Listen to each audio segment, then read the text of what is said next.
So ಇವತ್ತಿಗೆ ಒಂದು ವರ್ಷ ಭೀಮಾ ಫಿಲಮ್ದು ನಾವು ಪ್ರಮೋಷನ್ ಮಾಡಬೇಕಾದ್ರೆ ಇದೇ ರೀತಿ ಕೂತಿದ್ವಿ. ಇವತ್ತು ಕೂಡ ಎಲ್ಲರೂ ಒಂದು ಗ್ರೂಪಲ್ಲಿ ಕೂತಿದ್ದೀವಿ. ಸೊ ಆ್ಯಕ್ಚುಲಿ ನಾವು ಭೀಮಾದನ್ನು ಪ್ರಮೋಷನ್ ಮಾಡೋಕ್ಕೆ ಬರಬೇಕಾದ್ರೆ ಅಣ್ಣ 2 ಫಿಲಮ್ ರೆಫರೆನ್ಸ್ ತಗೊಂಡೇ ನಾವು ಬಂದಿದ್ದು. ಯಾಕೆ ಅಂತಂದರೆ ನಾವು ಯಾರು ರಾಜಕಾರಣಿಗಳ ಮಕ್ಕಳಲ್ಲ, ಅಥವಾ ದೊಡ್ಡ ಸ್ಟಾರ್ ಮಕ್ಕಳುಗಳಲ್ಲ, ಅಥವಾ ಏನೋ ಬ್ಯಾಕ್ಗ್ರೌಂಡ್ ಇಟ್ಕೊಂಡು ಬಂದಂಥ ಯಾರೂ ಅಲ್ಲ.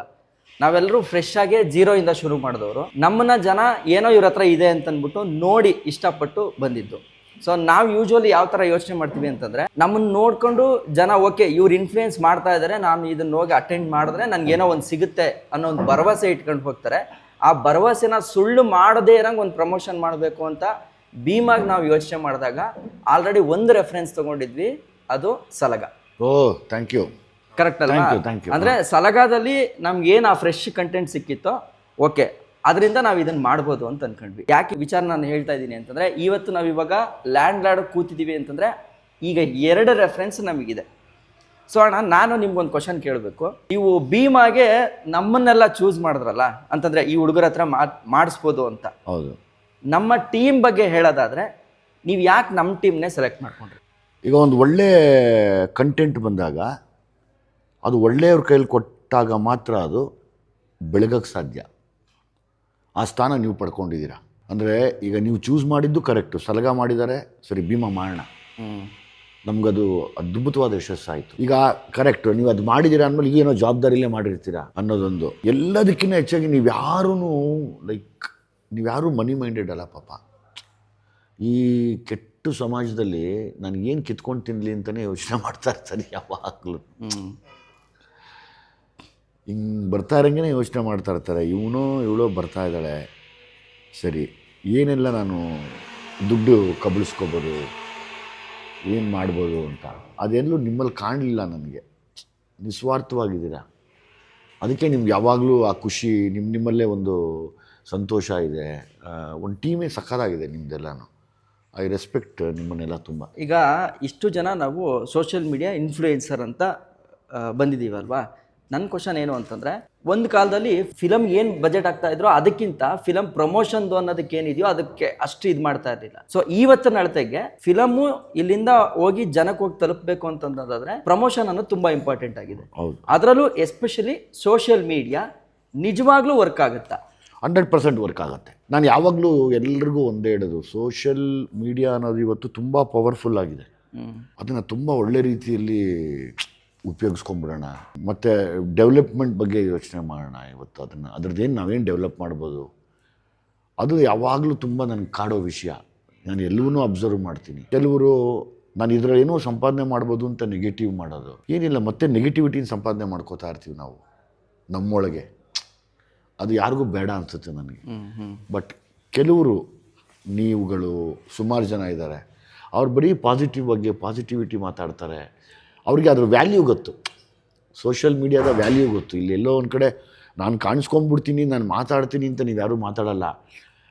ಇದರಿಂದ ನಾನೇನು ಹೊರಗಡೆ ಸಮಾಜಕ್ಕೆ ಕೊಡಬಲ್ಲೆ ಅನ್ನೋದನ್ನ ಯೋಚನೆ ಮಾಡ್ತಾ ಇದ್ದಾರೆ ಯಾವಾಗಲೂ. ನಾನು ಹೇಳ್ತಾರೆ ಸರಿಯೋ ತಪ್ಪಿದೆಯಾ? ಕರೆಕ್ಟ್ ಅಣ್ಣ ಅಲ್ವಾ? ನನಗೇನೋ ಆಗಿದೆ ಗುರು, ನನಗೇನೋ ನನ್ನೊಂದು ಎಜುಕೇಷನ್ ಇದೆ, ನನಗೆಲ್ಲವೂ ಇದೆ, ನಾನೇನೋ ಒಂದು ಕಂಟೆಂಟ್ ಮಾಡೋದ್ರಿಂದ 4 ಜನಕ್ಕೆ ಉಪಯೋಗ ಆಗಲಿ ಅಂತ ನೀವು ಯಾವಾಗಲೂ ಯೋಚನೆ ಮಾಡ್ತಾ ಇದ್ದೀರಾ.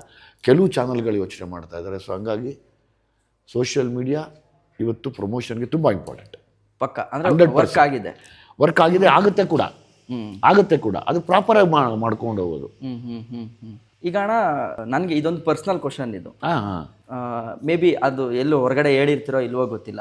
ದುನಿಯಾ ವಿಜಿ ಯಾರು, ಅವರ ಎಜುಕೇಷನ್ ಕ್ವಾಲಿಫಿಕೇಷನ್ ಏನು, ಮತ್ತು ಬ್ಯಾಕ್ಗ್ರೌಂಡ್ ಏನು? ಮೂಲ ನಂದು ಆನೆಕಲ್ ಹತ್ರ ಒಂದು ಹಳ್ಳಿ, ಕುಂಬಾರನ ಹಳ್ಳಿ ಅಂತ ಒಂದು ಹಳ್ಳಿಯಲ್ಲಿ ತೀರಾ ಬಡ ರೈತನ ಕುಟುಂಬದಲ್ಲಿ ಹುಟ್ಟಿದವರು ನಾವು. ಆಮೇಲೆ ತಂದೆ ಕೆಲಸಕ್ಕೆ ಅಂತ ಬೆಂಗಳೂರಿಗೆ ಬಂದು, ಅಮ್ಮನೂ ಅಲ್ಲೇ ಒಂದು ಹಳ್ಳಿಯವರು, ಅವರು ಬಂದು ಅವರಿಬ್ಬರು ಇಲ್ಲಿ ಬೆಂಗಳೂರಲ್ಲಿ ಕೆಲಸ ಮಾಡ್ತಾ, ಅಮ್ಮ ಹೆಲ್ತ್ ಡಿಪಾರ್ಟ್ಮೆಂಟಲ್ಲಿದ್ದರು, ಅಪ್ಪ ಗ್ರಾಫೈಟ್ ಇಂಡಿಯಾ ಅಂತ ಒಂದು ಫ್ಯಾಕ್ಟ್ರಿಯಲ್ಲಿ ಅಕೌಂಟ್ಸ್ ಡಿಪಾರ್ಟ್ಮೆಂಟಲ್ಲಿದ್ದರು. ನಾವು 4 ಜನ ಮಕ್ಕಳು. ನಮ್ಮನ್ನು ಆಗ್ಲಿಂದಲೂ ಅಂದರೆ ಅವತ್ತು ನಮಗೆ ಕಷ್ಟ ಇತ್ತು, ಆದರೆ ನಮಗೆ ಬಡತನ ತೋರಿಸಿರಲಿಲ್ಲ. ಕಷ್ಟದಲ್ಲಿ ಅಂದರೆ ಏನಿತ್ತೋ ಅದನ್ನು ನಮ್ಮನ್ನು ಸುಖವಾಗಿ ಇಟ್ಕೊಂಡಿದ್ರು. ಬಟ್ ನಾವು ತುಂಬ ಅವತ್ತಿನ ಕಷ್ಟಗಳೆಲ್ಲ ನೋಡಿ ಅನುಭವಿಸಿದ್ದೀವಿ. ಅದಾದಮೇಲೆ ನಾನು ತುಂಬ ಓದ್ಕೊಳ್ಳೋಕ್ಕಾಗಲಿಲ್ಲ. ಯಾಕೆ ಓದ್ಕೊಳ್ಳೋಕ್ಕಾಗಲಿಲ್ಲ ಅಂದರೆ ಅವಾಗಲೇ ನಿಮ್ದೆಲ್ಲ ಪ್ರಶ್ನೆಗೆ ಉತ್ತರ ಕೊಟ್ಟೆ. ಆದರೆ ಸಿನಿಮಾದು ಏನು ನೀವು ಹೇಳೋಕ್ಕಿಂತ ಮುಂಚೆ ಗೆಸ್ ಮಾಡಿಬಿಡ್ತಾ ಇದ್ದೆ. ನನ್ನ ಸ್ಟಡೀಸು ಸಿನಿಮಾ ಮೇಲಿತ್ತು. ಅಂದರೆ ಹೀರೋ ಆಗಬೇಕು ಅಂತಲ್ಲ, ಸಿನಿಮಾನ ಆಸೆ ಏನೋ ಮಾಡ್ಬೋದಲ್ವಾ ಅಂತ. ಹಂಗಾಗಿ ನಾನು ಮೈಸೂರು ಓಪನ್ ಯೂನಿವರ್ಸಿಟಿಯಲ್ಲಿ ಡಿಗ್ರಿ ಮಾಡಿ ಅದರಲ್ಲಿ ಒಂದು ಸಬ್ಜೆಕ್ಟ್ ಫೇಲ್ ಆಗಿದ್ದೀನಿ. ಹಿಸ್ಟ್ರಿಲಿ ಪಾಸ್ ಆಗಲಿಲ್ಲ. ನಾನು ಮತ್ತೆ ತುಂಬ ಬರೆದಿದ್ದೀನಿ ಅಂತ ಓಡಾಡಿದೆ ಯೂನಿವರ್ಸಿಟಿ ಬಾಗಿಲಲ್ಲಿ. ಅವತ್ತು ನಾನು ಯಾರೂ ಕೇರ್ ಮಾಡೋರು ಇರಲಿಲ್ಲ, ಆನ್ಸರ್ ಪೇಪರ್ನ ತೋರಿಸೋರು ಇರಲಿಲ್ಲ, ಮತ್ತು ರಿವಿಷನ್ಗೆ ಹಾಕೋರು ಯಾರೂ ಇರಲಿಲ್ಲ. ಅವತ್ತು ಯಾರೂ ಸ್ಪಂದಿಸಲಿಲ್ಲ. ಹಂಗಾಗಿ ಬೇಜಾರಾಗಿ, ಹೌದಾ ಎಜುಕೇಷನ್ ಡಿಪಾರ್ಟ್ಮೆಂಟಲ್ಲೂ ಹಿಂಗೆ ಆಗ್ಬಿಡುತ್ತಾ ಕೆಲವು ಸತಿ ಅಂತ ಒಂದೇ ಒಂದು ಸಬ್ಜೆಕ್ಟ್ ಪಾಸ್ ಆಗಿಲ್ಲ ಅನ್ನೋ ನೋವು ನನಗಿದೆ. ಆಮೇಲೆ ನಾನು ಇದ್ರ ಮೇಲೆ ಗಮನ ಇರೋದ್ರಿಂದ ಇದು ಅಂಟ್ಕೋತು. ಆಮೇಲೆ ನನಗೆ ಸಣ್ಣ ಪುಟ್ಟ ಏನಾರ ಸಿಕ್ಕರೆ ತುಂಬ ಉಪಯೋಗ ಇರೋದು ಯಾವಾಗಲೂ ಓದ್ತೀನಿ. ಉಪಯೋಗ ಏನು ಬಂದರೂ ಬಿಡೋದಿಲ್ಲ. ಅದೇನೋ ಒಂದು ಇನ್ಫಾರ್ಮೇಷನ್ ಇದ್ದರೂ ಅದನ್ನು ಓದ್ತೀನಿ. ಅದನ್ನು ಓಕೆ, ಇದು ನನ್ನ ಅಭ್ಯಾಸ. ಓಕೆ. ಸೊ ಈಗ ಅಣ್ಣ ಇಲ್ಲಿ ಏಜ್ ಗ್ರೂಪಲ್ಲಿ ಹೇಳೋದಾದರೆ ಈಗ ವಿಕಾಸು ನಮ್ಮೆಲ್ಲರಿಗಿಂತ ಚಿಕ್ಕವನು. ಓಕೆ. ದೊಡ್ಡವ್ರು ಹೇಳೋದಾದರೆ ಸತೀಶಣ್ಣ. ಸತೀಶಣ್ಣ. ಓಕೆ. ಅಲ್ಲಲ್ಲ ನಮ್ಮ ಇದರಲ್ಲಿ ಈಗ ನಿಮ್ಗೆ ಎಷ್ಟು ಅಣ್ಣ ಇವಾಗ 50 ಕ್ರಾಸ್ ಆಯ್ತಾ? ಆಯಿತು, ಕ್ರಾಸ್ ಆಯಿತು. 51 ಈಗ ಹೋದ ವರ್ಷಕ್ಕೆ 50. ಹೌದು. ನಮ್ಮ ಏಜಲ್ಲಿ ಇದ್ದ ವಿಜಯ್ ಅವ್ರಿಗೂ ಈಗ 50ಸಲ್ಲಿ ಇರೋ ವಿಜಯ್ ಅವ್ರಿಗೂ ಏನು ಡಿಫ್ರೆನ್ಸನ್ನು ನಿಮ್ಮಲ್ಲಿ ನೀವು ನೋಡ್ತಾ ಇದ್ದೀರಾ? ಆ ಎಕ್ಸ್ಪೀರಿಯೆನ್ಸಲ್ಲಿ ನಮಗೇನಾದರೂ ಒಂದು ಸಜೆಷನ್ ಕೊಡೋದಾದರೆ ಏನು ಕೊಡ್ತೀರಾ? ನನ್ನಲ್ಲಿ ಇವತ್ತಿಗೂ ಹಠ, ಛಲ, ಆ ರೋಷ, ನನ್ನಲ್ಲೇ ಒಂದು ಡಿಸಿಪ್ಲಿನ್ ಇದೆ. ಅದನ್ನು ನಾನು ಯಾರಿಗೂ ಬಿಟ್ಕೊಟ್ಟಿಲ್ಲ, ಬಿಟ್ಕೊಡೋದು ಇಲ್ಲ ಇವತ್ತವರೆಗೂ. ಅವತ್ತು ಹೆಂಗಿದ್ನೋ ಇವತ್ತು ಹಂಗೆ ಇದೆ. Age is just A number. ಅದು ಯಾವಾಗಲೂ ನಿಮಗೆ ನಾನು ಹೇಳ್ಕೊಡ್ಬೋದು ಅಂತ ಏನಿಲ್ಲ. ನಿಮಗೆಲ್ಲ ತುಂಬ ಬುದ್ಧಿವಂತರಿದ್ದೀರಾ. ನೀವೇನೇ ಮಾಡಿ ಡಿಸಿಪ್ಲಿನ್ ಒಂದನ್ನು ಮಾತ್ರ ಬಿಡಬೇಡಿ. ಓಕೆ. ಏನು ಬೇಕಾದ್ರೂ ಮಾಡಿ. ಯಾವತ್ತು ಅದನ್ನು ಅಂಟಿಸ್ಕೊಂಡ್ಬಿಡ್ತೀರ ಮೈಗೆ, ನಿಮ್ಮನ್ನು ಕರ್ಕೊಂಡು ತುಂಬ ದೂರ ಹೊರಟೋಗುತ್ತೆ. ಡಿಸಿಪ್ಲಿನ್. ಅದೊಂದೇ ನಮಗೆ. ಹೌದು. ಓಕೆ. ಕನ್ನಡದ ಸಿನಿ ಪ್ರೇಕ್ಷಕರು ಅಂದರೆ ಈಗ ಇವನ್ ನಾವೇ ಆಗಿರ್ಬೋದು, ಕಥಾವಸ್ತು ಹೆಂಗೆ ಬರುತ್ತೋ ಆ ಕಥಾವಸ್ತು ಮೇಲೆ ಫಿಲಮ್ಗಳನ್ನ ನೋಡೋಷ್ಟಕ್ಕೆ ಇರೋಂಥ ಟೇಸ್ಟ್ ಇರೋರು ಕನ್ನಡದವ್ರು. ಯಾಕೆಂತಂದರೆ ನೀವು ನೋಡ್ಬೋದು ಬೆಂಗಳೂರಲ್ಲಿ ಕನ್ನಡ ಅಲ್ಲದೆ ಎಲ್ಲ ಲ್ಯಾಂಗ್ವೇಜ್ ಫಿಲಮ್ಗಳು ಬರುತ್ತೆ. ಕಥಾವಸ್ತು ಚೆನ್ನಾಗಿತ್ತು ಅಂತಂದ್ರೆ ಅದು ಹಿಟ್ ಆಗುತ್ತೆ. ಕಥಾವಸ್ತು ಇಲ್ಲ ಅಂತಂದ್ರೆ ಅದು ಜನ ಅಕ್ಸೆಪ್ಟೇ ಮಾಡ್ಕೊಳಕ್ ಹೋಗಲ್ಲ. ಇವನ್ OTTಲಿ ಬಂದ್ರೂ ಕೂಡ ಅದರಲ್ಲಿ ಕಂಟೆಂಟ್ ಇಲ್ಲ ಅಂತಂದ್ರೆ ನೋಡಲ್ಲ. ಆ ಒಂದು ಸ್ಥಿತಿನಲ್ಲಿ ಇದ್ದಾರೆ.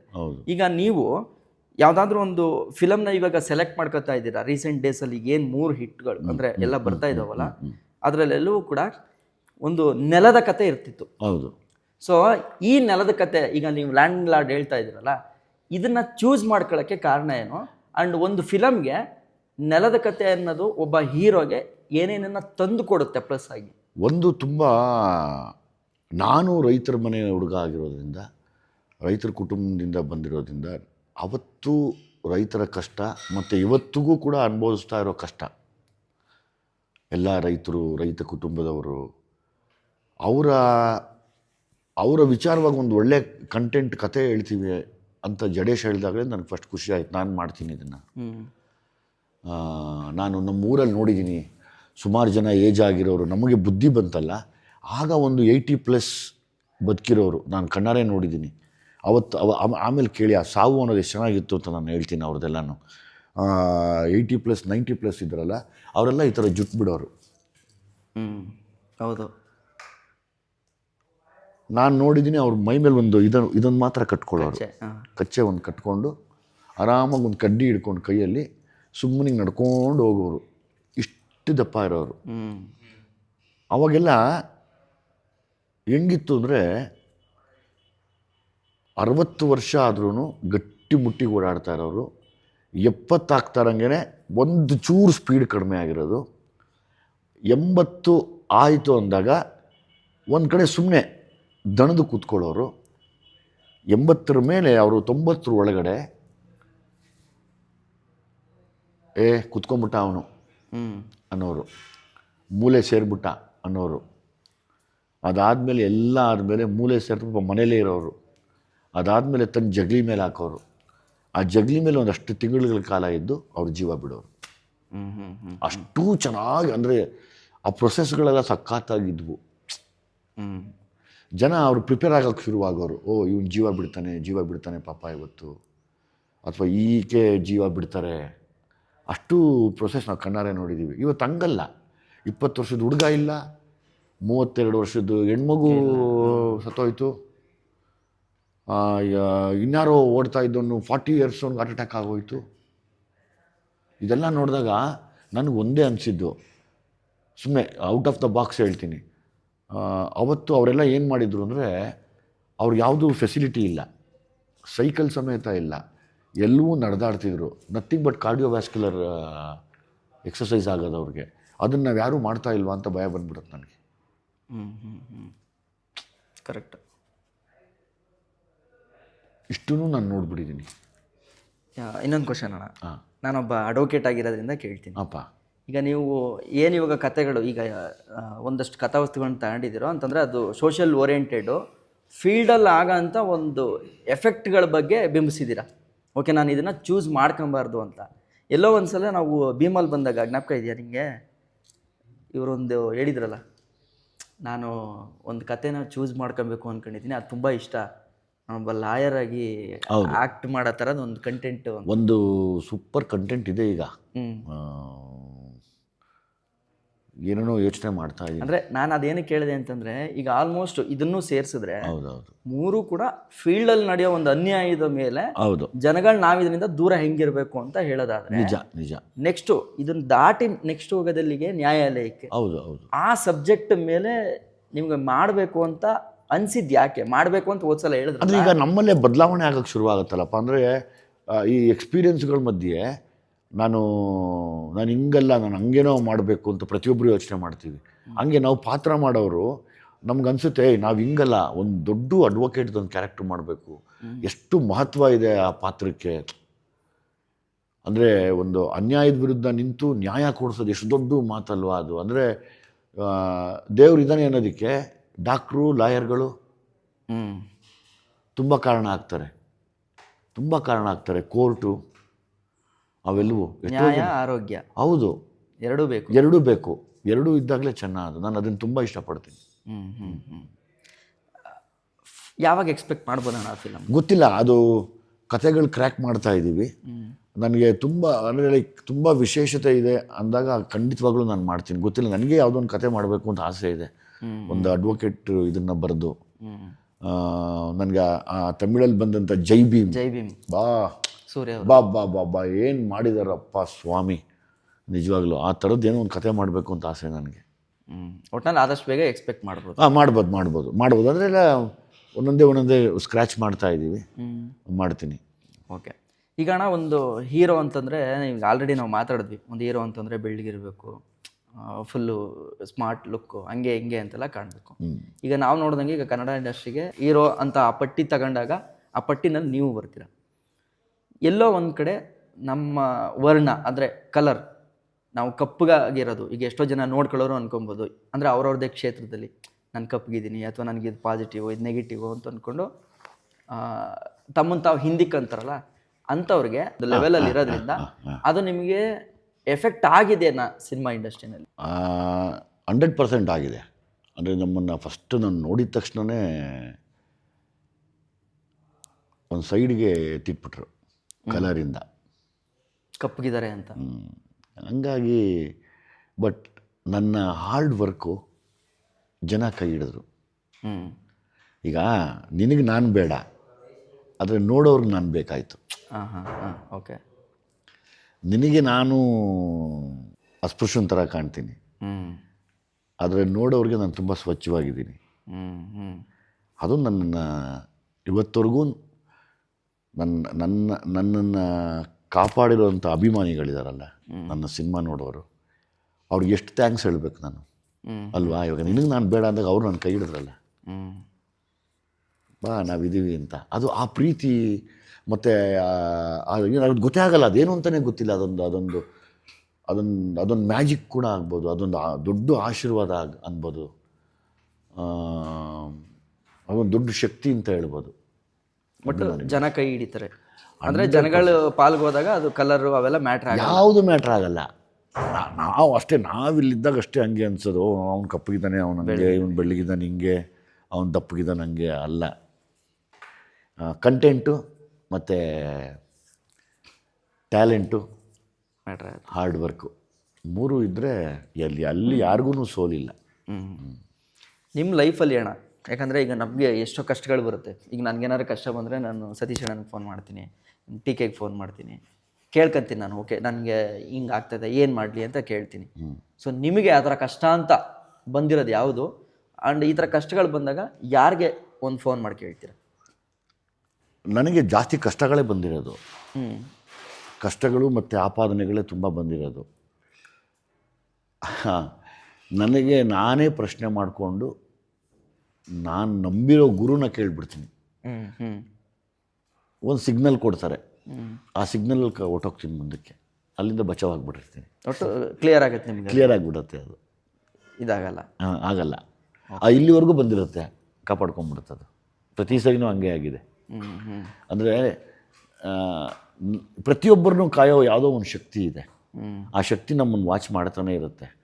ಆ ಶಕ್ತಿ ನಾವೆಷ್ಟು ಬಲವಾಗಿ ಇಟ್ಕೋತೀವೋ ಅದು ಬೇರೆ ದುಷ್ಟಶಕ್ತಿಗಳು ಬಂದಾಗ ಅದನ್ನು ಒಡೆದು ಮುಂದಕ್ಕೆ ಕರ್ಕೊಂಡು ಹೋಗುತ್ತೆ. ಲಾಸ್ಟ್ ಅಣ್ಣ, ವಿಡಿಯೋ ಎಂಡ್ ಮಾಡಬೇಕಾದ್ರೆ ನೋ ಎಂಡ್. ಯಾವತ್ತೂ ಎಂಡ್ ಅನ್ಬೇಡ, ಯಾವುದಕ್ಕೂ ಎಂಡ್ ಇಲ್ಲ, ಇದು ಯಾವಾಗಲೂ ಕಂಟಿನ್ಯೂ ಆಗ್ತಾ ಇರಲಿ. ಓಕೆ. ಅಂದರೆ ಈಗ ಈ ಎಪಿಸೋಡ್ನ ಮುಕ್ತಾಯದಲ್ಲಿ, ಈ ಎಪಿಸೋಡನ್ನ ಮುಕ್ತಾಯದಲ್ಲಿ ಒಂದು ಫೈನಲ್ ಮುಂದಿನ ಎಪಿಸೋಡ್ಗೆ ಸಿಗೋವರೆಗೂ ಕರೆಕ್ಟ್, ಮುಂದಿನ ಎಪಿಸೋಡಿಗೆ ಸಿಗೋವರೆಗೂ ಹೇಳೋದಾದ್ರೆ ಅಣ್ಣ, ಒಂದು ಕ್ವಶನ್ ಏನು ಅಂದರೆ, ನಿಮ್ಮ ಲೈಫಲ್ಲಿ ಯಾವುದಾದ್ರೂ ರಿಗ್ರೆಟ್ ಪಾಯಿಂಟ್ ಅನ್ನೋದು ಯಾವುದಾದ್ರೂ ಆಗಿದೆಯಾ? ತುಂಬ ರಿಗ್ರೆಟ್, ಅಪ್ಪ ಇದು ನನಗೆ ಹೆವಿ ಡಿಸ್ಟರ್ಬ್ ಮಾಡ್ತು, ತುಂಬ ರಿಗ್ರೆಟ್, ಹಿಂಸೆ ಅನಿಸಿದೆ ಅನ್ನೋದಾದರೆ? ಯಾವುದಿಲ್ಲ. ಇಲ್ಲ. ನಾನು ಯಾವಾಗಲೂ ನನಗೊಬ್ಬರು ಹಿರಿಯರು ಹೇಳ್ಕೊಟ್ಟಿದ್ದು, ನಿನ್ನ ಜೀವನ ನಿನ್ನ ಕೈಯಲ್ಲೇ ಇರೋವಂಥ ಬಿಳಿ ಹಾಳೆ ಜೊತೆ ಒಂದು ಪೆನ್ಸಿಲ್ ಇರುತ್ತೆ. ಎಷ್ಟು ಸತಿ ಬೇಕಾದ್ರೂ ತಿದ್ಕೋ, ಎಷ್ಟು ಸತಿ ಬೇಕಾದ್ರೂ ಬರ್ಕೋ, ಇನ್ನೊಬ್ಬ ಹೇಳ್ದಂಗೆ ಇನ್ನು ಬರ್ಕೊಳಕ್ಕೆ ಹೋಗಬೇಡ ಅಂತ. ಕರೆಕ್ಟ್. ಅಂದರೆ ಮ್ಯಾನಿಪುಲೇಟ್ ಆಗಬಾರ್ದು. ಹೌದೌದು. ನಿನ್ಗೇನು ಬೇಕೋ ಅದು ಬರ್ಕೋ, ಅದು ನಿಂದು ಹಕ್ಕದು. ಇನ್ನೊಬ್ಬನಿಗೋಸ್ಕರ ಯಾಕೆ, ಅವನು ಸಜೆಷನ್ಗೋಸ್ಕರ ನೀನು ಯಾಕೆ ಬದುಕ್ತೀಯ ಅಂತ. ಹಂಗೆ ನನ್ನಲ್ಲಿ ಆ ಛಲ ಇರಬೇಕು, ಬದುಕ್ತೀನಿ ಅಂತ. ಆಲ್ಮೋಸ್ಟ್ ನನ್ನ ಕ್ವಶನ್ಸ್ಗಳಿಗೆ ಉತ್ತರ ಸಿಕ್ತು. ಯಾವುದು there is no regret to anybody's ಲೈಫಲ್ಲಿ. ಏನೋ ರಿಗ್ರೆಟ್ ಅಲ್ಲಮ್ಮ ಅದು. ಈಗ ಯಾರೋ ತಂದು ತಲೆ ಮೇಲೆ ಗೂಬೆ ಕುಣಿಸ್ಬಿಟ್ಟು ನೀನು ರಿಗ್ರೆಟ್ ಆಗಿಲ್ವಾ ಅಂದರೆ ಹೆಂಗೆ ಒಪ್ಕೊಂಡ್ಬಿಡ್ತೀಯ ಅದನ್ನು? ಕರೆಕ್ಟ್. ಹಾಂ, ಒಪ್ಕೋಬೇಡ. ಯಾಕೆ ರಿಗ್ರೆಟ್ ಆಗ್ತೀಯ? ಎಲ್ಲವೂ ನಡೆದಿರೋದೇ ಮುಂದೆ ನಡೆಯುತ್ತೆ. ಅದರಲ್ಲಿ ನಾನು ಒಬ್ಬ, ನೀನು ಒಬ್ಬ.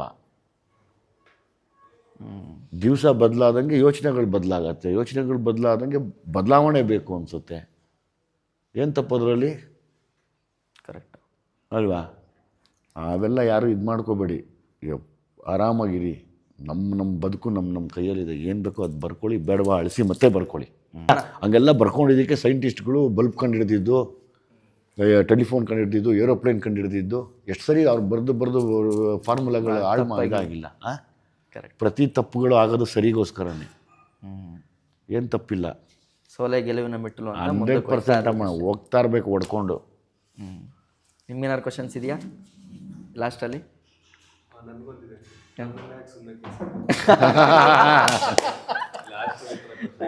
ಹೌದು, ಎಲ್ಲರಿಗೂ ನನಗೂ ಅವಕಾಶ ಕೊಡ್ಬೇಕು, ಕೇಳಬೇಕಲ್ಲ ಅವ್ರೀಗ. ಒಂದು ಕ್ವಶನ್ ನನಗೆ. ಅಮ್ಮ, 2 ಥರ ಇದೆ. ಒಂದು ಪಾಸಿಟಿವ್ ಆಗಿದ್ದು, ಜನ ಪಾಸಿಟಿವ್ನ ತೋರಿಸಿ ಹೆಸರು ಮಾಡೋದು, ನಾವು ಟಾಕ್ಸಲ್ಲಿ ಇರಬೇಕು ಅನ್ನೋದು ಒಂದು ಲೆಕ್ಕಾಚಾರ. ಆದರೆ ನೆಗೆಟಿವ್ ಅಲ್ಲೇ ಇದ್ದು ನಾವು ನೆಗೆಟಿವ್ ಅಲ್ಲೇ ಪಾಸಿಟಿವ್ ಆಗ್ತಾ ಇಲ್ಲ, ನಮ್ಮ ಕೈಲಿ ನೆಗೆಟಿವ್ ಅಲ್ಲೇ ಟಾಕ್ಸಿಕ್ ಬಂದ್ಬಿಡೋಣ, ಅದನ್ನ ಗುರ್ತಿಸ್ತಾ ಇದಾರೆ ನಮ್ಮ ಜನ. ಇವಾಗ ನೆಗೆಟಿವ್ ಅಲ್ಲಿ ಬಂದ್ರು ಗುರ್ತಿಸ್ತಾರೆ, ಪಾಸಿಟಿವ್ ಅಲ್ಲಿ ಬಂದ್ರು ಗುರ್ತಿಸ್ತಾರೆ. ಎರಡಕ್ಕೂ ಆಲ್ಮೋಸ್ಟ್ ಒಂದೇ ಕ್ರೇಜ್ ನ ಸದ್ಯ ಕೊಡ್ತಾ ಇದ್ದಾರೆ. ಕ್ರಿಂಜ್, ಈಗ ಕ್ರಿಂಜ್ ಅನ್ನೋದೊಂದು ಒಂದು ಉಟ್ಕೊಂಡಿದೆ ಅಣ್ಣ. ಕರೆಕ್ಟ್ ಅವ್ರು ಹೇಳ್ದಂಗೆ ಇವತ್ತು ಜನ ನಾನು ಇವನ್ ನಾನು ಇದೀನಿ ಅದರಲ್ಲಿ. ಒಬ್ಬ ಒಂದು ನಿಧಾನಕ್ಕೆ ತಾಳ್ಮೆಯಿಂದ ಸೌಮ್ಯತನದಿಂದ ಅವನೇನೋ ಒಂದು ಮಾಡಿದಾಗ ಅಟೆನ್ಷನ್ ಇರಲ್ಲ. ಅದೇ ಬಂದ ತಕ್ಷಣ ಒಬ್ಬ ಕಿರ್ಚ ಆಡ್ಕೊಂಡು ಕೂಗಾಡ್ಕೊಂಡು ಮಾಡ್ತಾರಲ್ಲ, ಆ ಕ್ರಿಂಜ್ಗೆ ಅಟೆನ್ಷನ್ ಜಾಸ್ತಿ ಸಿಗ್ತಾ ಇದೆ. ಪರ್ಮನೆಂಟಾಗಿ ಇರಲ್ವಲ್ಲಪ್ಪ ಅದೇ ನಾನು. ಬಟ್ ಆದರೆ ಎಲ್ಲ ಒಂದು ಕಡೆ ನಿಜವಾದ ಕಲೆ ಅನ್ನೋದು ಅದು ಕುಗ್ಗೋಗಲ್ವಾ? ಈಗ ಎಕ್ಸಾಂಪಲ್ಲು ಕ್ರಿಂಜು ಮೇಲೆ ಹೋಗ್ತಾನೇ ಇದೆ ಅಂದಾಗ ಆ ಕ್ರಿಂಜ್ ಮಾಡೋರು ದಿವಸ ಒಬ್ಬರು ಉಟ್ಕೋತಾರೆ. ಹಾಂ, ಯಾಕೆಂದರೆ ಪೈಪೋಟಿ, ಅವ್ನು ಹಂಗೆ ಮಾಡ್ಬಿಟ್ಟ ನಾನು ಹಿಂಗೆ ಮಾಡ್ತೀನಿ ತಾಳೋ, ಇವ್ನು ಹಿಂಗೆ ಮಾಡ್ಬಿಟ್ಟ ಅವ್ನು ಹಂಗೆ ಮಾಡೋಣ ತಾಳು ಅಂತ. ಆದರೆ ಕ್ರಿಂಜ್ ಮಾಡದೇ ಇರೋರು ಒಂದೇ ಸಮ ಅವ್ರ ಗುರಿ ಕಡೆಗೆ ಹೋಗ್ತಾ ಇರ್ತಾರೆ. ಅದಕ್ಕೆ ಅದು ಸ್ವಲ್ಪ ಲೇಟ್ ಅನ್ಸುತ್ತೆ ಅಷ್ಟೇ, ನಮಗೆ ಇನ್ನೇನಿಲ್ಲ. ಬಟ್ ನಾವೇ ಸೇಫಾಗಿ ಹೋಗಿ ಸೇರೋದಲ್ಲಿ. ಓಕೆ. ಕಲೆಗಾರನ ಇವೊಂಥರ ಆಗಬೇಕು ಅಂತ ನೋಡ್ತಾರೆ, ಕ್ರಿಂಜ್ ಮಾಡೋರ್ನ ಇವೊಂಥರ ಆಗಬಾರ್ದು. ಯಾರು ಆಗಬಾರ್ದು ಅಂತ ನೋಡೋರು ಜಾಸ್ತಿ. ಆಮೇಲೆ ಯಾವಾಗಲೂ ಒಂದು, ಈಗ ನಮಗೆ ಅವಾಗೆಲ್ಲ ಹೇಳೋರಲ್ಲಪ್ಪ, ಈಗ 5 ಬೆರಳೆ ಒಂದು ಸಮ ಇಲ್ಲ ಕಣೋ ಅನ್ನೋರು. ನಮ್ಗೆ ಅವಾಗ ಗೊತ್ತಾಗ್ತಾ ಇರಲಿಲ್ಲ. ಕರೆಕ್ಟು. ಆಮೇಲೆಲ್ಲ ಕರೆಕ್ಟ್ ಅನ್ಸುತ್ತಲ್ಲಮ್ಮ. ಈಗ ನೀನು ಯಾವುದೇ ಕ್ಷೇತ್ರದಲ್ಲಿ ನೀನು ಏನೇ ಮಾಡೋಕ್ಕೆ ಹೋಗು, ನಿನಗಲ್ಲಿ ಎಲ್ಲ ಥರದವ್ರು ಇರ್ತಾರೆ. ಎಲ್ಲ ಥರದವರು ಇರ್ತಾರೆ. ಅವ್ರ ಮಧ್ಯೆ ನೀನು ಬದುಕನ್ನ ಕಟ್ಕೊಂಡು ಮುಂದಕ್ಕೆ ಹೋಗೋದೇ ಜೀವನ. ನಾನು ಒಂದಷ್ಟು ಯಾವಾಗಲೂ ಜನರಲಿ ಒಂದಷ್ಟು ಏನೋ ಕೋಟ್ಸ್ ಇಟ್ಕೋತೀನಿ. ಅಂದರೆ ನನಗೆ ಅಂದರೆ ತುಂಬ ಚೆನ್ನಾಗಿ ಅವಾಗ ಓದ್ಕೋತಾ ಇರೋಕ್ಕೆ, ಅದು ಸುಮ್ಮನೆ ಒಂದು ಓದೋದಕ್ಕೆ ಟ್ರೈ ಮಾಡಲಾ? ನನಗೆ ತುಂಬ ಇಷ್ಟ. ಹೋರಾಟ ಮಾಡುವಾಗ ಜೀವನವನ್ನು ಪಣಕ್ಕಿಟ್ಟು ಹೋರಾಡಿ, ಗೆದ್ದರೆ ನಾಯಕ, ಸೋತರೆ ಇತಿಹಾಸ. ಬಾಬಾ ಸಾಹೇಬ್ರು ಹೇಳಿರೋದು ಅಂತ ಇದಲ್ವಾ? ಆಯಿತಾ? ಇತಿಹಾಸದ ಪುಟಗಳನ್ನು ತೆರೆದು ನೋಡಿರಿ, ಹೋರಾಟ ಇಲ್ಲದೆ ಜಯ ಎಲ್ಲಿದೆ ಹೇಳಿರಿ ಅಂತ.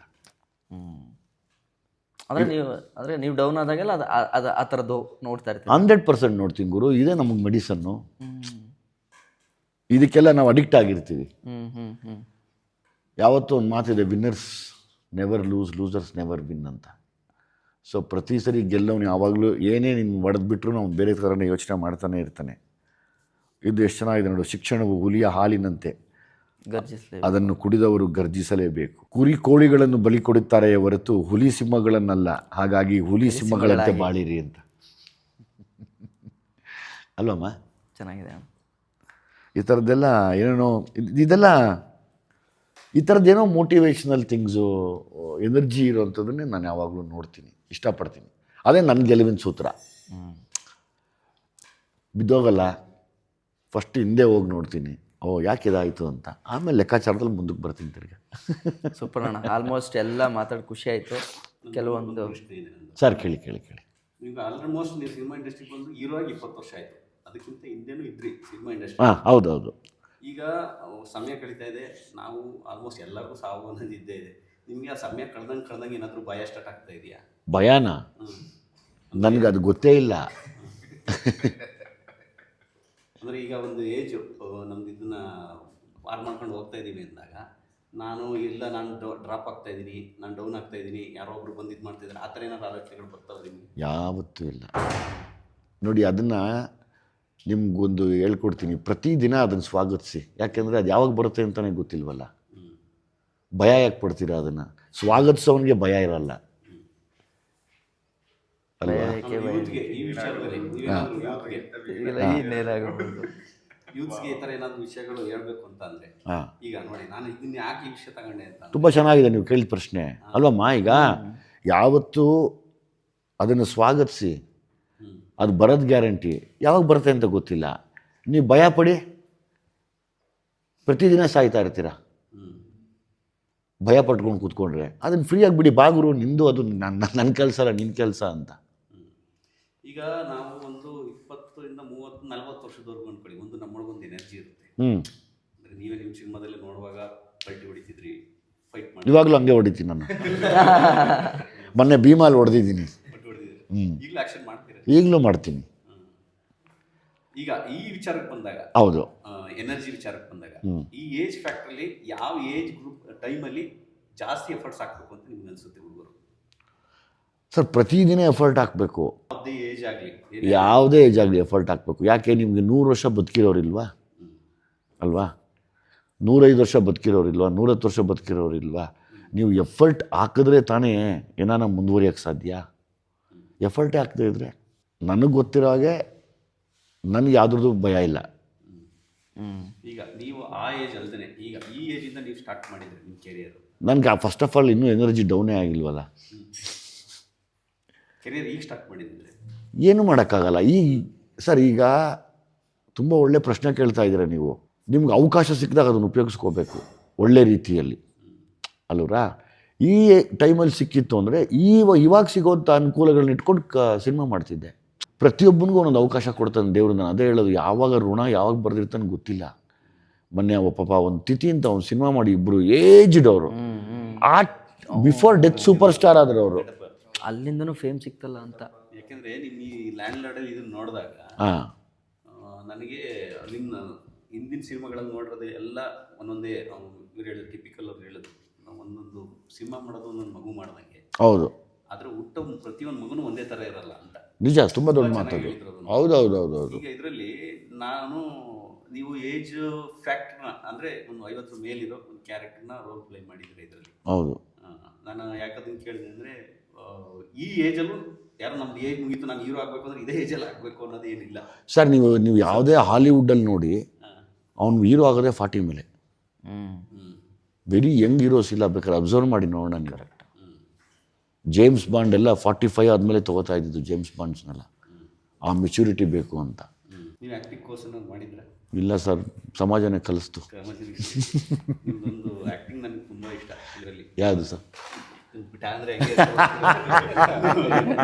ಗೊತ್ತಿರಲ್ಲ, ಎಷ್ಟು ನ್ಯಾಚುರಲ್ ಅಬ್ಸರ್ವೇಷನ್ ಇದ್ದಾಗ ಮಾತ್ರ ಆ ಕ್ಯಾರೆಕ್ಟರ್ ಹೋಗೋ ಬಿಟ್ಟ ಅಂದರೆ ಹೋಗ ಇಲ್ಲಿಂದ ಅಂತೀನಲ್ಲ ನಮ್ಮ ಅಣ್ಣಂಗೆ. ಹಾಂ ಸರ್. ಇಲ್ಲ ಚೆನ್ನಾಗಾಯ್ತು ಅಣ್ಣ. ಆಯ್ತು ಇನ್ನೊಂದು ಅವ್ರ ಲೈನ್ಸಲ್ಲೇ ಈಗ ನಾನು ಏಜ್ ಬರಲ್ಲ, ರೆಸ್ಪಾನ್ಸಿಬಿಲಿಟಿಗೆ ಬರ್ತೀನಿ. Okay, very good. Initially bachelor youth ಏನೋ ಯಾರು ಸಿಕ್ಕಿದ್ರು ಹೋಗ್ಬಿಡೋಣ ಅವ್ರ ಮೇಲೆ ಅನ್ನೋದೆಲ್ಲಾನು ಸ್ಟಾರ್ಟಿಂಗು ಸ್ಟೇಜು. ನಮಗೊಂದು ಮದುವೆ ಮಗು ಅಂತಾದಾಗ ಅದು ತುಂಬಾ ಕಂಟ್ರೋಲ್ ಆಗೋಕ್ಕೆ ಶುರು ಆಗುತ್ತೆ. ಆಗುತ್ತಾ ಇಲ್ಲ ಆಗಲ್ವಾ ಹಂಗೆ ಇರುತ್ತಾ ಅಂತ ನಾನು ನಿಮಗೆ ನಿಮ್ಮ ಇದ್ರಲ್ಲಿ. ಅಲ್ಲಮ್ಮ, ಅದು ಎರಡಾಗತ್ತೆ. ನನಗೆ ಗೊತ್ತಿರೋ ಹಾಗೆ ಕಾನೂನಿನ ಅರಿವಿದ್ದರೆ, ಸಾಮಾನ್ಯವಾಗಿ ಕಾನೂನಿನ ಅರಿವು ಇಲ್ಲದೇ ಇದ್ದಾಗ ತಪ್ಪುಗಳನ್ನು ಜಾಸ್ತಿ ಮಾಡ್ತೀವಿ. ಕಾನೂನಿನ ಅರಿವಾದ ಮೇಲೆ ತಪ್ಪು ಮಾಡೋಕ್ಕೆ ಹೋಗಲ್ಲ. ಪ್ರತಿಯೊಂದಕ್ಕೂ ಕಾನೂನು ಹೇಳೋದು ತಾಳಪ್ಪ ನೋಡೋಣ, ಎಲ್ಲದಕ್ಕೂ ರೈಟ್ಸ್ ಇದೆ ಅಲ್ಲ, ಪ್ರತಿಯೊಬ್ಬರಿಗೂ ನಾವು ಗೌರವಿಸ್ಬೇಕಲ್ಲ ಅನ್ನೋದು ಬಂದ್ಬಿಡತ್ತೆ ನಮ್ಮಲ್ಲಿ. ಹಂಗಾಗಿ ನನಗೇನು ಅಂದರೆ ಈ ರೈಟ್ಸ್ ಬಗ್ಗೆ, ಫಂಡಮೆಂಟಲ್ ರೈಟ್ಸ್ ಎಲ್ಲ ಇದೆ ಬಿಡಿ, ಅದು ನಾವು ಹೈಸ್ಕೂಲಲ್ಲೆಲ್ಲ ಓದ್ತಿದ್ವಿ. ಅದನ್ನು ಬಿಟ್ಟು ಬೇರೆ ಬೇರೆ ರೈಟ್ಸ್ಗಳು ಹೈಸ್ಕೂಲ್ ಮಕ್ಕಳಿಂದನೇ ನಾವು ಹೇಳ್ಕೊಡ್ಬೇಕಾದ್ರೆ ಆವಾಗ ನಾವು ಆ ಚಿಕ್ಕ ವಯಸ್ಸಿನಲ್ಲೇ ಕ್ರೈಮ್ ಮಾಡೋದನ್ನ ತಡಿಬೋದು. ಇವಾಗ right for speech, right for freedom, right for ಇದು ಅಂತೇನೇನೋ ನಮಗೆಲ್ಲ ಬರ್ತಿತ್ತು. ಅದಕ್ಕಿಂತ ಜಾಸ್ತಿ ಇದೆ ಇವತ್ತು, ಏನೇನೋ ಆಗೋಗ್ಬಿಟ್ಟಿದೆ ಸರ್ ಪ್ರಪಂಚ. ಆ ಹೈಸ್ಕೂಲ್ ಮಕ್ಕಳಿಂದನೇ ನಾವು ಅದನ್ನೆಲ್ಲ ಹೇಳ್ಕೊಡೋಕ್ಕೆ ಶುರು ಮಾಡಿದ್ರೆ ಇವತ್ತು ಅಲ್ಲಿಂದ ನಾವು ಕ್ರೈಮ್ನ ಬಿಗಿ ಹಿಡಿಬೋದು. ಇಷ್ಟೇ, ವೆರಿ ಸಿಂಪಲ್. ಈಗ ಮದುವೆ ಆಯಿತು, ಮಕ್ಕಳಾಯಿತು, ಕ್ರೈಮ್ ಮಾಡಬಾರ್ದು, ಕೆಟ್ಟದ್ದು ಮಾಡಬಾರ್ದು ಅಂತಿಲ್ಲ. ನಿನಗೆ ಎಲ್ಲಿ ಕಾನೂನಿನ ಜ್ಞಾನ ಇಲ್ವೋ ಅಲ್ಲಿ ಜಾಸ್ತಿ ಮಾಡ್ತಾ ಇರ್ತೀಯ. ಆ ಜ್ಞಾನ ಇದ್ದರೆ ತಾಳಪ್ಪ, ಕೂತ್ರು ತಪ್ಪು ನಿಂತರೂ ತಪ್ಪು, ಕರೆಕ್ಟಾಗಿರ್ಬೇಕು ನಾವು ಅಂತೀವಿ. ಕರೆಕ್ಟ್. ಒಟ್ಟಲ್ಲಿ ನಾವು ಕಾನೂನಿನ ಜ್ಞಾನನ ಜಾಸ್ತಿ ತಿಳ್ಕೋಬೇಕು. ನನಗೆ ಯಾವಾಗಲೂ ಅದೇ ಹೇಳೋದು, ಪ್ರತಿ ದಿವಸ ಒಂದೊಂದು ಕಾನೂನು ಬಗ್ಗೆ, ಒಂದೊಂದು ಸೆಕ್ಷನ್ ಬಗ್ಗೆ ಮಕ್ಕಳಿಗೆ ತಿಳಿಸೋದು, ನಾವು ತಿಳ್ಕೊಳ್ಳೋದು ಮಾಡಿದಾಗ ತುಂಬ ಚೆನ್ನಾಗಿದೆ. ಅದಕ್ಕೆ ನಾನು ಲಾಯರ್ ಕ್ಯಾರೆಕ್ಟರ್ ಮಾಡಬೇಕು ಅಂತ ಆಸೆ ಪಟ್ಟಿರೋದು. ನಮಗೂ ಗೊತ್ತಿಲ್ಲ, ನಾವು ಚಿಕ್ಕ ವಯಸ್ಸಲ್ಲಿ ಸಿಕ್ಕಾಪಟ್ಟೆ ಕೋಪಕ್ಕೆ ಭಯಂಕರ ದುಡುಕಿದ್ದೀವಿ. ಹೋಗ್ತಾ ಹೋಗ್ತಾ ಹೋಗ್ತಾ ಹೋಗ್ತಾ ನಮಗೆ ಗೊತ್ತಾಯಿತು, ಇಲ್ಲ ಗುರು, ಇದು ಕಾನೂನು, ನಮ್ಮನ್ನು ಮೀರಿ ಕಾನೂನು ಅನ್ನೋದೊಂದಿದೆ. ಆ್ಯಕ್ಚುಲಿ ಕಾನೂನು ಯಾರಿಗೆ ಗೊತ್ತಿರುತ್ತೋ ಅವನೇ ಹೆದರೋದು ಜಾಸ್ತಿ ಇರುತ್ತೆ. ಹೌದೌದೌದು. ಕಾನೂನು ಗೊತ್ತಿಲ್ಲದೆ ಇರೋನು ಬ್ಲೈಂಡಾಗಿ ಹೊಟ್ಟೋಗ್ಬಿಡ್ತಾನೆ. ಕಾನೂನು ಗೊತ್ತಿರೋನಿಗೇನು ಈಗ ಹಿಂಗೆ ಮಾಡ್ಬೇಕು, ಹಿಂಗೆ ಅನ್ಬೇಕಾದ್ರೂ ಓಕೆ ನಾನು ಹೊಡೆದ್ರೆ ಏನಾಗುತ್ತೆ, ಹೌದೌದು ಶಿಕ್ಷೆ. ಹೌದು. ಅದು ಸೊ ಅದರ ಜ್ಞಾನ ಇಲ್ಲದೆ ಇರೋದ್ರಿಂದ ಇವತ್ತು ನಾವು ಆಲ್ಮೋಸ್ಟು ನಾವೆಲ್ಲರೂ ತುಂಬ ಏನು ಹೇಳ್ತಾರೆ ಅದಕ್ಕೆ, ರಿಗ್ರೆಟ್ಸು ಅಲ್ಲ, ಅದ್ರ ಜ್ಞಾನ ಇಲ್ಲದೆ ಇರೋದೇ ನಮ್ಮ ಮೈನಸ್ಸು. ಎಷ್ಟೋ ಜನ ಜೈಲಿಗೆ ಹೋದ್ಮೇಲೆ ಅಯ್ಯೋ ನಾನು ದುಡುಕ್ಬಾರ್ದಾಗಿತ್ತು, ನಾನು ಮಾಡಬಾರ್ದಾಗಿತ್ತು ಅಂತ ಎಷ್ಟು ಜನ ಪಶ್ಚಾತ್ತಾಪ ಪಡೋದು. ಹೌದೌದು, ಅವೆಲ್ಲ ಇದೆ. ಹೌದು, ಕರೆಕ್ಟ್. ಮೊದಲು ಗೊತ್ತಾಗ್ತಾ ಇರಲಿಲ್ಲ ಜನಕ್ಕೆ. ಇವತ್ತು ಎಲ್ಲರ ಕೈಲೂ ಫೋನ್ ಇರೋದ್ರಿಂದ ಯಾರ ಮೇಲೆ ಕೈ ಇಟ್ರು ಇವತ್ತು ದೊಡ್ಡ ಪ್ರಾಬ್ಲಮ್ ಆಗುತ್ತೆ ಅನ್ನೋದು ನಮ್ಮ ಜನಕ್ಕೆ ಅರಿವಿಲ್ಲ. ಚಿಕ್ಕ ಹುಡುಗರಿಗೆ ಏನು ಹೊಡೆದ್ಬಿಡೋಣ, ಹುಡುಗನ ಕರ್ಕೊಂಡೋಗಿ ಹಾಕ್ಬಿಡೋಣ ಅನ್ನೋದ್ರಲ್ಲೇ ಇರ್ತಾರೆ. ಹೌದು. ನಾನು ಮೊನ್ನೆ ಏನೋ ತುಂಬ ಡಿಸ್ಟರ್ಬಿಂಗ್ ಆಗಿ ಹೆಂಗ್ ಹುಡುಗರದ್ದು ವಿಡಿಯೋ ನೋಡಿದೆ. ಚೆನ್ನೈಯಲ್ಲಿ ರಾಮ ರೀಲ್ಸ್ ಮಾಡಕ್ಕೆ ಅಂತ ಹೋಗಿ ನಾರ್ತ್ ಇಂಡಿಯಾದ ಹುಡುಗನಿಗೆ ಬೇಡಪ್ಪ ಕರ್ಮ ಚಲ ಹಾಕೊಂಡು ಹೊಡಿತಾರೆ. ಅದನ್ನು ರೀಲ್ ಮಾಡ್ತಾರೆ. ತಲೆ ಎಲ್ಲ ಓಪನ್ ಆಗಿ ಬ್ಲಡ್ ಬಂದು ಅಯ್ಯಪ್ಪ. ರೀಲ್ಸ್ಗೆ ನಾರ್ತ್ ಇಂಡಿಯಾದವನು ಪಾಪ ಅವನ್ನ ಎಳ್ಕೊಂಡು ಟ್ರೈನಿಂದ ಎಳ್ಕೊಂಡ್ಬಂದು ಒಂದು ಗುಡ್ಡಕ್ಕೆ ಕರ್ಕೊಂಡು ಹೋಗಿ ನಶೆ ಮಾಡ್ಬಿಟ್ಟು ಅದೇನಿಲ್ಲ ಅಲ್ಲಿ ಟೆಲ್ ಯು ಸಿ. ಅದಕ್ಕೆ ಗಾಂಜಾಲಿ ಲೋಕಲ್ ಗಾಂಜಾ ಹ್ಞೂ ಪ್ಲಸ್ ಇವಾಗ ಬಂದಿರೋ ಟ್ಯಾಬ್ಲೆಟು ಹ್ಞೂ ಎಲ್ಲ ಸೇರಿ ಎಲ್ಲ ಸೇರಿದ್ರು ಅಂದರೆ ಅವ್ರಿಗೆ ಮೈಮೇಲೆ ಪ್ರಜ್ಞೆನೇ ಇರಲ್ಲ. ಹಾಸನಲ್ಲೂ ಆಯ್ತಲ್ಲ. ಹಾಸನದಲ್ಲ ಆಯ್ತು. ಹೊಡೆದಿದ್ದೀವಿ, ಹಾಂ ಕೊಲೆ ಮಾಡಿದ್ದೀವಿ. ಹಾಂ ಕರೆಕ್ಟು. ಮಜಾ ಬರೋ ಇಲ್ಲಿ ಬರೋ ಅಂತ ಹಾಂ ಕರೆಕ್ಟು ಹಾಂ ಕರೆಕ್ಟು. ತಲೆ ಮೇಲೆ ಕಲ್ಲೇನೋ ಹಾಕಿ ಗಾಂಜಾ ಹೊಡೆದ್ಬಿಟ್ಟು ಅವನು ಜೊತೆ ಗಾಂಜಾ ಹೊಡಿತಿದ್ದವರು ಅವ್ನು ಹೊಡೆದು ಕಲ್ಲನೇದಾಗ ಸಾಯಿಸ್ಬಿಟ್ಟು ನೋಡಿ ನಾವು ಇವನ್ನ ಕೊಲೆ ಮಾಡಿದ್ದೀವಿ ಎತ್ಬಿಟ್ಟಿದ್ದೀವಿ ಅಂತ ಅನ್ಕೊಂಡು ನಡ್ಕೊಂಡು ಅದು ಆ ಮೈಂಡ್ ಸೆಟ್ ಇದೆಯಲ್ಲ ಅವನಿಗೆ ಭಯನೇ ಆಗ್ತಾಯಿಲ್ಲ. ನಾನೇನೋ ಒಂದು ಆರ್ಟ್ ವರ್ಕ್ ಮಾಡಿದ್ವಿ ಅನ್ನೋ ಹಾಂ ಎಕ್ಸಾಕ್ಟ್ಲಿ ಕರೆಕ್ಟು.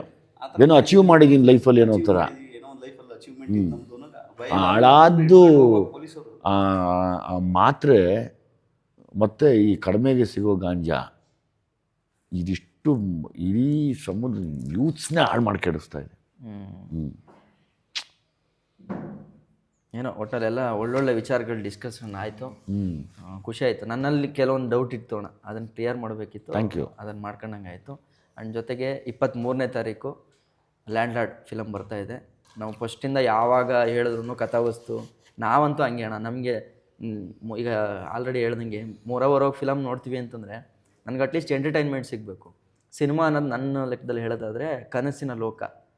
ನಾನು ಯಾವುದನ್ನು ಲೈಫಲ್ಲಿ ಮಾಡೋಕ್ಕಾಗಲ್ವೋ ಅದನ್ನು ನಾನು ಹೀರೋದಲ್ಲಿ ನೋಡ್ತೀನಿ, ಗ್ರೂಪ್ದಲ್ಲಿ ನೋಡ್ತೀನಿ. ಪ್ರತಿಯೊಬ್ಬ 80 ವರ್ಷದ ಮುದುಕ ಹೋಗಿ ಫಿಲಮ್ ಥಿಯೇಟ್ರಲ್ಲಿ ಕೂತ್ಕೊಂಡ್ರು ನಾನೊಬ್ಬ ಸೈಡ್ ಕ್ಯಾರೆಕ್ಟ್ರಲ್ಲಿ ಇರೋನು ಅಂತ ಅಜ್ಜಿ ಮಾಡ್ಕೊಳ್ಳಲ್ಲ. ನಾನೇ ಹೀರೋ, ನಾನು ಅಲ್ಲಿ ರೋಲ್ ಪ್ಲೇ ಮಾಡ್ತಾ ಇದ್ದೀನಿ. ಅದಕ್ಕೆ ಅಭಿಮಾನ ಅನ್ನೋದು ಜಾಸ್ತಿ ಆಗೋದು. ಹೌದು ಹೌದು. ಅಭಿಮಾನಕ್ಕೆ ಬೆಲೆನೇ ಕಟ್ಟೋಕ್ಕಾಗಲ್ಲ. ಹೌದು. ಸೊ ಅಲ್ಲಿ ಹೋದಾಗ ಒಂದು ಎಂಟರ್ಟೈನ್ಮೆಂಟ್ ಸಿಗಬೇಕು, ಇಲ್ಲ ಅಂತಂದರೆ ಮೆಸೇಜ್ ಸಿಗಬೇಕು. ಹೌದು. ಮೇ ಬಿ ನಾವು ಈ ಒಂದು ವಿಚಾರನ ನಿಮ್ಮ ಜೊತೆ ಮಾತಾಡೋದ್ರಿಂದ ಲ್ಯಾಂಡ್ ಆಡಲು ಒಂದು ಕಥಾವಸ್ತು ಇದೆ. ಹೌದು, ತುಂಬ ತುಂಬ ಸ್ಟ್ರಾಂಗ್ ಆಗಿದೆ. ನಾವು ನೋಡ್ತೀವಿ. ಜೊತೆಗೆ ನೀವು ಕೂಡ 23ನೇ ತಾರೀಕು ಲ್ಯಾಂಡ್ ಲಾರ್ಡ್ ಫಿಲಮ್ನ ನೋಡಿ. ಆ್ಯಂಡ್ ಜೊತೆಗೆ ನಿಮ್ಗೆ ಹೆಂಗನ್ಸುತ್ತೆ ಅನ್ನೋದನ್ನು ನಿಮ್ಮ ಸೋಷಿಯಲ್ ಆಮೇಲೆ ಇದರಲ್ಲಿ ಇನ್ನೊಂದು ವಿಶೇಷ ಅಂದರೆ ನನ್ನ ದೊಡ್ಡ ಮಗಳೇ ನನ್ನ ಮಗಳು ಕ್ಯಾರೆಕ್ಟರ್ ಮಾಡಿರೋದು. ಅದು ಎಷ್ಟು ಕಂಫರ್ಟಬಲ್ ಆಗಿತ್ತು ಅಣ್ಣ ನಿಮಗೆ? ಕಂಫರ್ಟಬಲ್ ಒಂಥರ ಎಮೋಷ್ನಲ್ ಆಗ್ತಾ ಇದ್ದೆ ನೋಡಿದಾಗೆಲ್ಲ. ಕಣ್ಮುಂದೆ ಮಕ್ಕಳು ಬೆಳೀತಾ ಇರೋದು. ಹೌದು ಹೌದು ಹೌದು, ತುಂಬ ಎಮೋಷ್ನಲ್ ಆಗ್ತಿದೆ. ಓಕೆ, ಥ್ಯಾಂಕ್ಸ್ ಅಣ್ಣ. Thank you. Yes, bye. Cut.